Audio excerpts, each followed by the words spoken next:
بسم الله الرحمن الرحيم. الحمد لله رب العالمين وبه نستعين على أمور الدنيا والدين وصلى الله وسلم وبارك على عبده ورسوله محمد وعلى آله وصحبه ومن استنى بسنته إلى يوم الدين. أما بعد. Yang kesembilan, ikhbaruhu sallallahu alaihi wasallam annahu taraddada baina Musa alaihi salam wa baina rabbih. Ya, yang paling jelas ini yang bahkan sebagian orang-orang merayakannya tiap tahun, yaitu peristiwa Mi'raj. Ya, herannya yang merayakannya tak tahu Allah di atas. Ya, bahkan mengingkari. Kita mengetahui bagaimana Rasulullah SAW dinaikkan ke atas, berjumpa dengan Allah Jalla wa'ala, berbicara dengan Allah Subhanahu wa ta'ala. Dan dia menceritakan dia pulang balik antara Musa dan antara Tuhannya. Baina Musa alaihissalam wa baina rabbih. Lailatul Mi'raj, pada malam dinaikkannya Nabi ke langit. Disebabkan takhfifus salah, karena ya, Musa alaihissalam menginginkan agar Rasulullah kembali kepada Tuhannya, naik ke atas, meminta keringanan. Karena Musa begitu ingin kebaikan untuk umat Islam. Fa inna ummataka la tutiqu, ya Muhammad, umatmu tak mampu 50 kali sehari semalam. Laqad jarrabtu Bani Israil, aku telah mencoba Bani Israil. Mereka tak mampu. Mereka lebih kuat, postur tubuhnya lebih dahsyat, umur lebih panjang, mereka tak mampu. Mintalah kepada Tuhanmu, is'al rabbaka takhfif, semoga diringankan dia.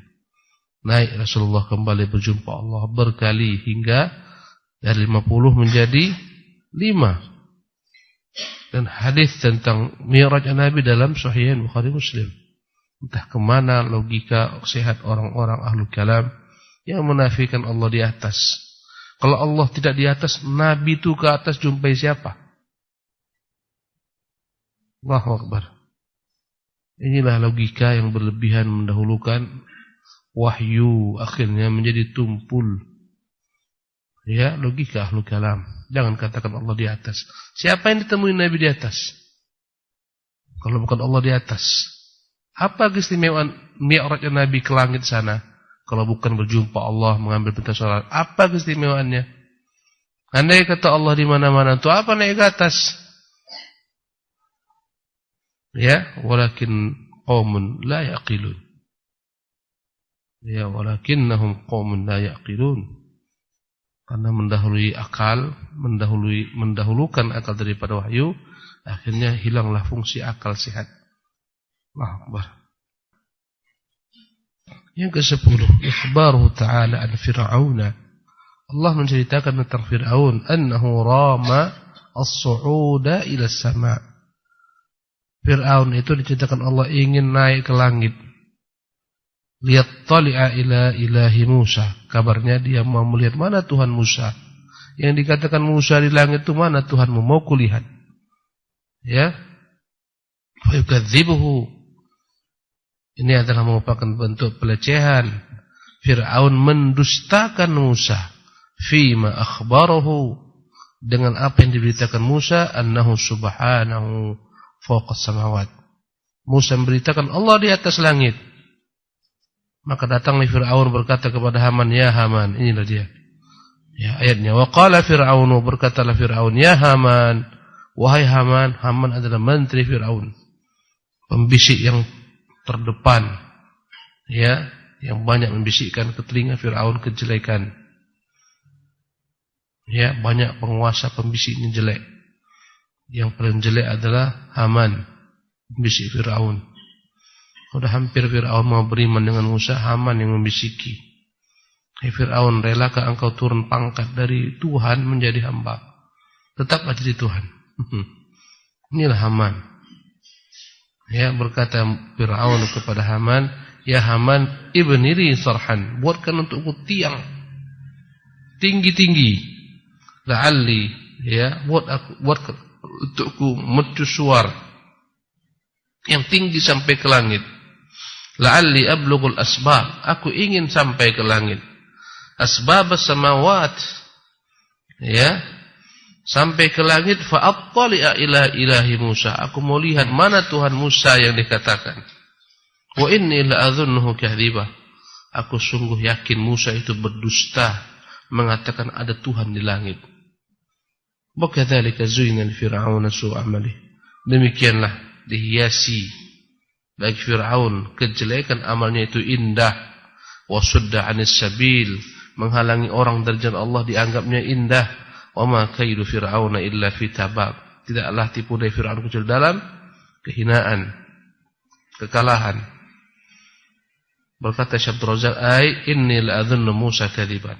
Makna ayat di atas, ya, Fir'aun berkata, aku menganggap Musa berdusta fima akhbara bihi min anna Allah fis sama', dengan apa yang diberitakan Allah di langit. Faman nafa'ulu Allah, barang siapa yang menafikan Allah Maha Tinggi dengan zatnya, fafihim syabahun atau fafihi shibhun min Fir'aun, dia begitu mirip dengan Fir'aun. Bahkan sepanjang sejarah yang pertama kali menolak Allah di atas itu Fir'aun, diikuti oleh ahlul kalam, ya. Waman athbata 'uluwallah, yang menetapkan Allah Maha Tinggi, fa huwa 'ala nahji Musa, sungguh dia berada di atas jalannya Musa alaihissalam, wa nahji jami'in nabiyyin, di atas jalan semua para nabi alaihim salawatullah wassalamu alaihi. Jadi yang menyatakan Allah tidak di atas aras bukan jalan nabi yang mereka ikuti. Jalan siapa? Fir'aun. Jalan Fir'aun. Allahu Akbar. Jelas ayatnya, jelas hadisnya. Yang tak jelas akal, tertutup dengan syahwat. Ya, seolah-olah mereka adalah penterjemah resmi atas nama Tuhan, menafsirkan sifat-sifat Tuhan sekehendak hati mereka. Fahadhil adillatu wa nadhairuha, dalil-dalil semacam ini dan yang semisalnya katsirun, banyak, fil kitab wa sunnah, dalam Quran ada, dalam sunnah pun ada. Tadammanat, semua dalil ini mengandung itsbata uluwillah, mencakup penetapan sifat Allah yang Maha Tinggi tabaraka taala. Wa annahu 'alin 'ala kulli syai', dia Maha Tinggi, ya, tertinggi di atas segala sesuatu. Wa fawqa kulli syai'in, di atas segala sesuatu. Wala syai'a fawqa, tak ada apapun di atas Allah. Tak ada makhluk di atas Allah Subhanahu wa taala. Bagaimana pula dikatakan Allah SWT diliputi oleh tempat? Tak ada di atas Allah apapun jua. Makhluk tertinggi aras, di atas aras tak ada makhluk. Tak ada kecuali apa? Allah belaka. Ya, bukan Allah diliputi oleh tempat. Mustahil, Allah Maha Besar, dia pencipta tempat. Wala syai'a fawqahu bal huwa fawqal 'arsyil majid, dia di atas arsy yang agung. Kama akhbara bidzalika an nafsi, sebagaimana dia beritahukan tentang dirinya dalam 7 ayat dalam Qur'anul Karim. Wa kama akhbara bidzalika anhu rasuluhu, sebagaimana Rasulullah beritahukan. Wa huwa amrun mutaqarrarun mujma'un 'alaihi, ini adalah perkara yang telah tetap disepakati baina salafil ummah wa a'immatil muslimin, antara orang-orang terdahulu dari generasi salaf dan para ulama-ulama kaum muslimin. Sepakat mereka. Hanya ahlu kalam saja yang keluar daripada kesepakatan ini karena akal mereka menganggap mustahil Allah Maha Tinggi. Konsekuensinya berarti dia dalam satu arah. Konsekuensinya berarti dia diliputi tempat. Konsekuensinya banyak konsekuensinya. Konsekuensinya hilanglah akal sehat mereka dan fitrah mereka yang lurus. Tapi kadang-kadang dalam kondisi tertentu fitrah itu tak bisa mereka ingkari. Sebagaimana Al-Juwaini mengatakan, hayyaran al-Hamadani, ketika Hamadani, seseorang dari Hamdan kabilah, berkata kepada Al-Imam Al-Juwaini rahimahullah, Imam Al-Haramain, yang dia begitu kuatnya menyebarkan akidah al-kalam. Kata dia, hai Imam, tak usah pusingkan kami dengan apa yang kau ucapkan tentang Allah Subhanahu wa taala. Tolong Ajarkan kami mengingkari fitrah kami tatkala mengendahkan tangan ke langit, mengangkat kedua tangan ini. Ajarkan kami gimana caranya supaya kami berdoa enggak seperti gini. Ya, fitrah kami ini menuntut Tuhan Allah yang Maha Tinggi di atas. Kami angkatkan tangan kami. Subhanallah. Pengemis itu begini, kan dia lebih rendah kepada pemberinya. Tak ada pengemis gini minta. Merendah. Kalau bisa duduk di bawah. Kalau bisa sambil tergeletak ya. Subhanallah. Tinggi itu kemuliaan, syarafun. Kalau Allah tinggi kemuliaan, syarafun bagi makhluk, apalagi dengan Allah Jalla wa'ala. Ada ruang VIP di bawah. Ya, di stadion-stadion tinggi, VIP-nya tempat yang tinggi, istimewakan. Ya, tentunya Allah lebih sempurna daripada perumpamaan makhluk. Walillahil matsalul a'la. Raja itu di mana bersemayamnya? Apakah di bawah? Di atas. Subhanallah. Di atas. Orang secara fitrah mengatakan yang di atas itu lebih utama, lebih tinggi.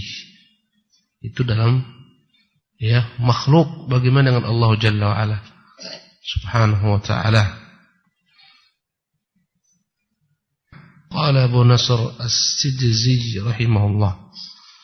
Abu Nasr As-Sijzi berkata dalam kitabnya Al-Ibana, wa a'immatuna, dan para ulama-ulama kami, ka Sufyan Ats-Tsauri, contohnya Sufyan Ats-Tsauri, ya, wa Malik ibn Anas, contohnya Malik bin Anas, wa Sufyan ibn Uyainah, contohnya Sufyan bin Uyainah, wa Hammad ibn Salamah, contohnya Hammad bin Salamah, wa Hammad ibn Zaid, Hammad ibn Zaid, wa Abdullah ibn Mubarak, dan Abdullah Mubarak, wa Fudail ibn Iyad, wa Ahmad ibn Hanbal, wa Ishaq bin Rahawai atau Rahawai. Semua mereka muttafiqun, sepakat ala anna Allah subhanahu bidzatihi. Allah itu di atas, ya, dengan zatnya, fawqul arsy, di atas arsy-Nya. Wa anna ilmahu bi kulli makan, dan ilmunya meliputi segala tempat. Ini kesepakatan siapa? Para ulama-ulama tabi'in. Ya, dan tabi'ut tabi'in. Mereka sepakat. Imam Ahmad sepakat, Abdullah Mubarak, Fudail bin Iyad, Hammad bin Salamah, dua Sufyan bin Uyainah di Mekah, Sufyan Ats-Tsauri di Syam. Ya, semua sepakat. Ishaq bin Rahawai. Ini ulama-ulama besar. Bahkan ulama-ulama yang dikenal dengan imam yang 4. Abu Hanifah, Malik, Syafi'i dan Ahmad semua sepakat pula.